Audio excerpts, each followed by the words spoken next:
अस्सलाम वालेकुम नाज़रीन, दादू न्यूज़ विषय में भलीकार आया दानिश खुश के खबर ॾींदा हलूं तो दादू में मॉडल कोर्ट कतल दो साबित थियण ते टिन जवाबदारनि खे उम्र कैद की सज़ा ऐं 1-1 लाख रुपया ॾंड जो फ़ैसिलो ॿुधायो आहे। ख़बर आया ताईं पहुचायूं पिया त ड्रिगबाला थाणे जी हद में ॻोठाणे खे क़तल करण जे ॾोह साबित थियण ते दादू जी अदालत टिन जवाबदारनि खे उम्र कैद ऐं 1-1 लाख रुपया ॾंड जो फ़ैसिलो ॿुधायो आहे।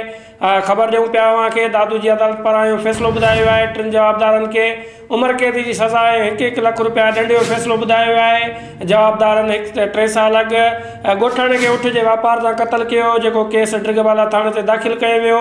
इन हवाले सां असां लाइन ते मौजूद आहे असांजो रिपोर्टर न्याज़ चाहिए उन खां मालूम कंदासीं उन वटि कहिड़ा तफ़सील आहिनि। जी न्याज़ आगा कजो, छा तफ़सील आहिनि? जी बिल्कुल दानिश, दादू जी मॉडल कोर्ट नदीम बदर काजी जी अदालत कतल ॾोह साबित थियण ते ॿिनि भाइरनि समेत टिन जवाबदारनि खे उम्र कैद ऐं 1-1 लाख रुपया ॾंड जो फ़ैसिलो ॿुधायो आहे। सज़ायल जवाबदारनि में अब्बास मस्तोई, सूमर मस्तोई ऐं शरीफ मस्तोई शामिल आहिनि।